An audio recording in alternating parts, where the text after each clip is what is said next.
Olá! Na aula passada eu falei sobre a divisão do Código Civil entre a parte geral e a parte especial. Fiz a subdivisão da parte geral entre pessoas, bens e fatos jurídicos. Também mencionei os 3 princípios norteadores do Código Civil, a eticidade, a sociabilidade e a operabilidade, e dei início à parte geral com o nascimento. Dei o conceito da pessoa natural, as teorias do nascimento e falei também sobre o nascituro. Deixei na aula passada o material de apoio com 8 perguntas, testes para o aluno referente ao artigo 1º, ao artigo 10º, que norteia essa parte geral do Código Civil. Ok? Na aula de hoje eu falarei sobre a morte.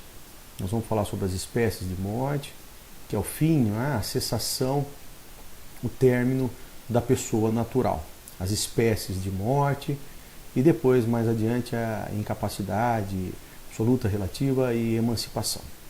Então vamos lá, a morte. Bom, o Código Civil, no artigo 6º, fala e dá o conceito da morte, quando ele diz que termina a pessoa natural com a morte no instante em que se expira, tá ok? Então, é no instante que se expira é que cessa a aptidão para ser titular de direitos e obrigações na ordem civil. E lógico, de uma forma, lá do direito das sucessões, os bens se transmitem de forma incontinente aos seus herdeiros. A morte ela se dá com a parada do sistema cardiorrespiratório, com a cessação das funções vitais, que indica aí o falecimento do indivíduo. Tá ok? Então, essa é a morte do artigo 6º do Código Civil, que eu coloquei agora aí na tela para vocês, o artigo 6º. Muito bem. O Código Civil, ele menciona algumas espécies de morte, e é importante, porque isso já caiu em concurso, e ele é sempre questionado como os términos, E a gente tem a morte real, a morte simultânea, a comoriência, a morte civil ou a morte presumida, que a gente vai falar daqui a pouquinho. Bom, qual é o meio de prova? Como que é que você prova a morte de alguém? Então, a prova da morte ela se dá pelo atestado de óbito ou pela justificativa de óbito quando houver certeza de morte. Isso está no artigo 88 da Lei de Registros Públicos, lá na Lei de Registros Públicos, no artigo 88, que ele fala das catástrofes, em caso em que não se encontra o corpo. Quem tem a aptidão para dar o atestado de morte é o médico, mas na eventualidade, na falta de um médico, quem dá o atestado são 2 testemunhas. E aí ocorre com o diagnóstico da paralisação da atividade encefálica, e lá no artigo 77 a 88 da Lei de Registros Públicos. Bom, a morte real, que como eu coloquei, a morte efetiva, ela termina no instante em que se expira. Então o nascimento é o primeiro respirar, e a morte é o último expiro. Então quando a gente respira, é o início da pessoa natural, o nascimento com vida, em que eu tenho o início dos direitos e da obrigação na ordem civil. Agora, no último expiro, cessa a aptidão para ser titular de direitos. Então, a primeira morte, a morte tradicional, que alguns doutrinadores falam, a morte real ou morte efetiva, como queiram. A segunda modalidade de morte, alguns chamam de morte simultânea, que é o nome mais intuitivo, lá do artigo 8º do Código Civil, ou também comoriência, morte simultânea ou comoriência.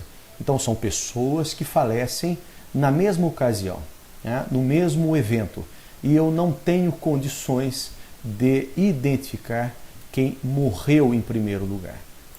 Então, o artigo 8º do Código Civil, ele fala que são pessoas que falecem no mesmo instante, na mesma ocasião, geralmente no mesmo acidente. Tá ok? Eu não posso estabelecer, eu não tenho meios de estabelecer quem pré-morreu, quem antecedeu a outra, então há uma presunção de mortos simultaneamente. Tá ok? Então essa é a segunda espécie de morte. Então, a primeira, a tradicional, efetiva, a segunda, morte presumida ou morte simultânea, né? Alguns chamam, perdão, morte simultânea ou comoriência. E a comoriência é muito importante no direito sucessório, mas será objeto da aula futura, da repercussão no direito sucessório da aplicação da comoriência. Outra morte que particularmente eu não acho, não é que eu não gosto, mas eu acho estranho, alguns chamam de morte civil. A morte civil, que é um resquício do direito romano, mas a doutrina comenta, o professor Carlos Roberto, Silvio Venosa, Pablo Stozzi, né, os grandes civilistas comentam aí dessa morte civil, que é, no caso do direito romano. O direito romano ele tinha essa previsão, e quando o herdeiro ele é afastado por indignidade, né? Então, no caso da Suzane, dos irmãos Cravinhos, é um exemplo claro, a sentença dela disponível na internet, em que houve aí o afastamento dela por indignidade, né? Então ela como se fosse morta na abertura da sucessão. Então ela não herda. Então, a terceira modalidade, morte civil. E a quarta modalidade é a morte presumida. A morte presumida. No caso que nós estamos vivendo agora,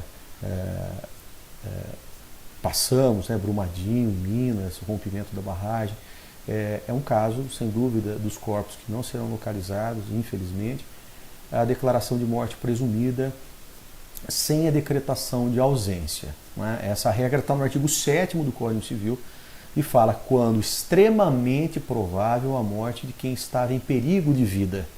Não é? Mas aí é perigo de morte, né? Perigo de vida, a palavra nomenclatura está errada, né? O Código Civil, mas é perigo de morte. Não é? Então quem estava extremamente provável, a morte de quem estava em perigo. Não é?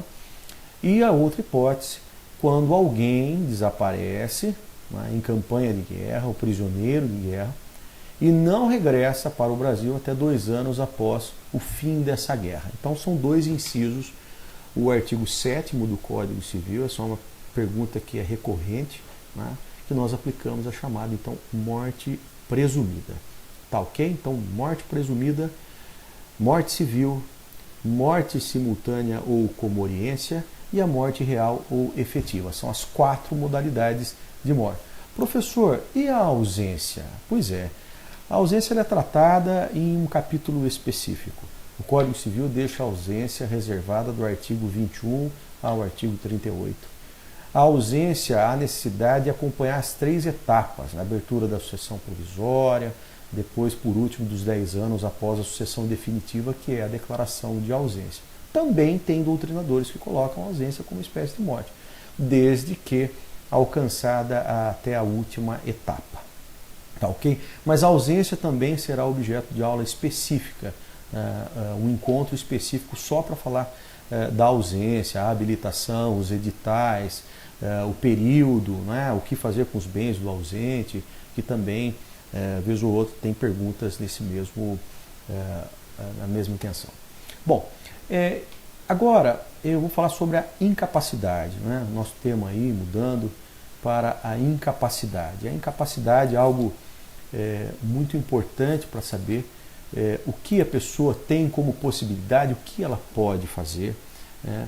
E as restrições das incapacidades absolutas, as incapacidades relativas, né? Do ato praticado pelo absolutamente incapaz sendo nulo ou anulável pelo relativamente incapaz.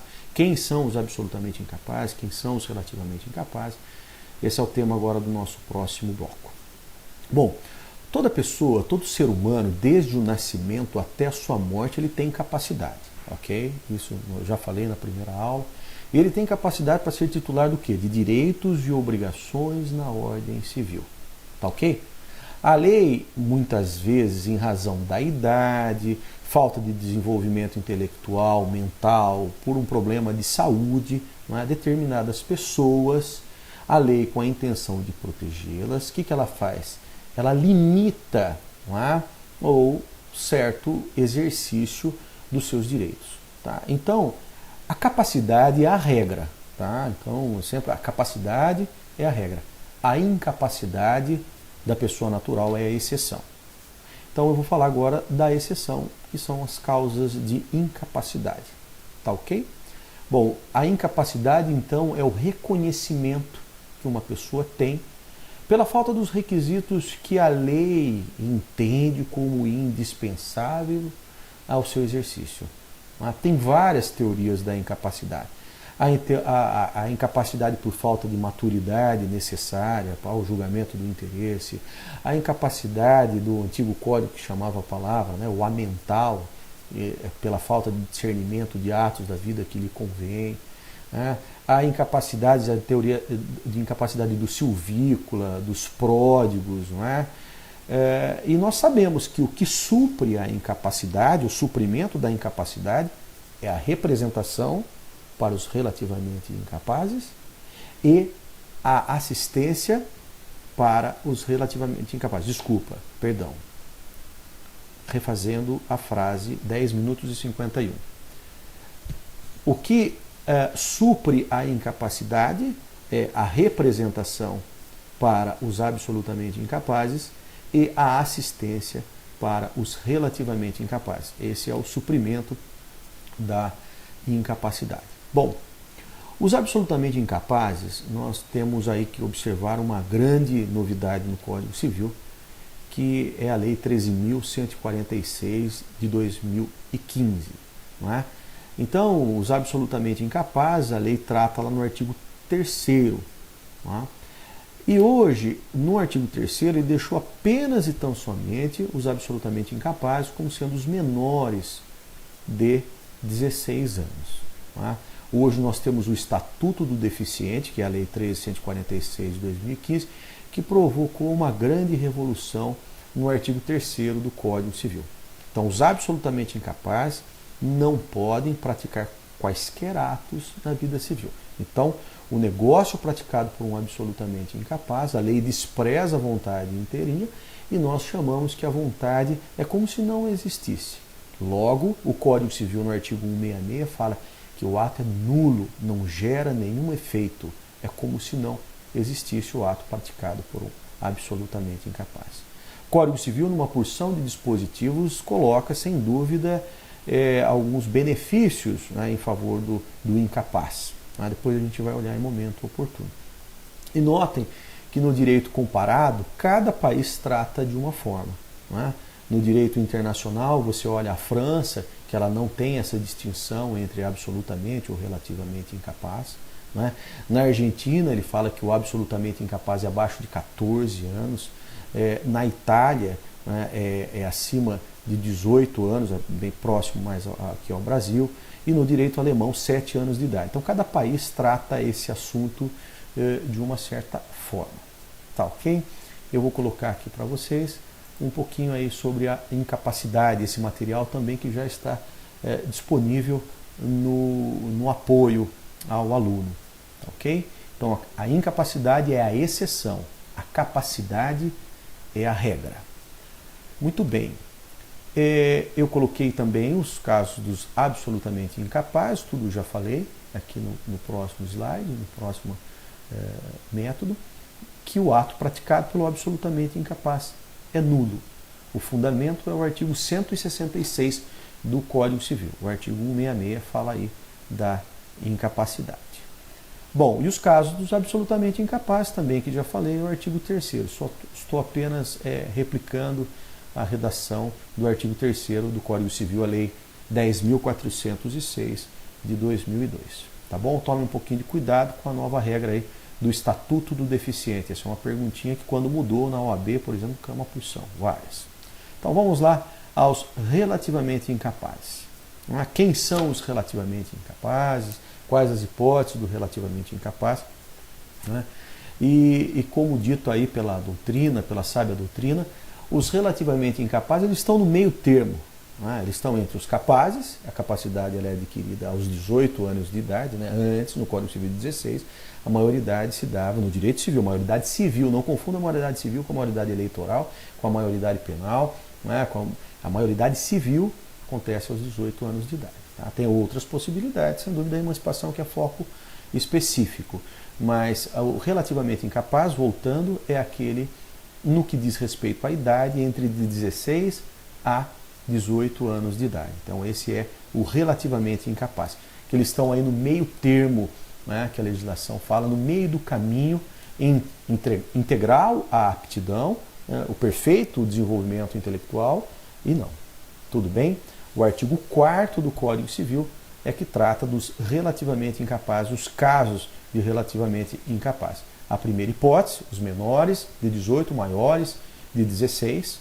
Depois, os ébrios habituais. Né? Deixa eu colocar aqui para vocês, para acompanharem aqui comigo, né, o material. Depois, a gente tem os ébrios habituais, os viciados, né? Os deficientes mentais, o discernimento reduzido, os excepcionais, sem desenvolvimento mental completo, e os pródigos, tá ok? Então tome um pouquinho de cuidado. Ébrios habituais, né, ou viciados são aqueles que de fato dependem, têm a dependência, tem um decreto, o decreto 24.559 de 34, 24.559 de 34, ele dispõe a assistência aos psicopatas, né? Depois teve aí a definição dos tóxicos, dos ébrios, né? Dentro dos viciados, né? E os excepcionais, que a gente vai falar depois também em momento oportuno na lei aí, do deficiente. Os pródigos, né? Quem é o pródigo é aquele que gasta desenfreadamente o seu patrimônio, né? Gasta desordenadamente o seu patrimônio, com a intenção proteger a família, e que também alguns chamam de desvio de personalidade. Melhor chamar aí o relativamente como desvio de personalidade. E também a gente tem os índios, não é? Mas o grande questionamento dos índios é o que é o índio? O índio é um absolutamente incapaz, é um relativamente incapaz, né? Qual é o índio? O índio, que é o silvícola, né? O código tratava antigamente como silvícola, que são os habitantes da selva, eles não integrados à civilização, a capacidade do índio tem uma disciplina específica. E a disciplina específica é a lei da FUNAI, que a gente chama aí, a lei 6.001 de 1973. Eu deixei aqui um material específico para falar aí se o índio, o que o índio pode fazer, se ele pode votar, se ele pode ser testemunha, se ele pode ser jurado, se ele pode ser comerciante. Então, eu preciso identificar, o índio já é integrado ou não? Ele tem inscrição de nascimento. Então, os requisitos lá no artigo 9 da Lei 6.001 de 73, que alguns chamam de Estatuto ou da FUNAI, né, ou a Fundação Nacional do Índio, ele define aí que o índio então tem regra específica.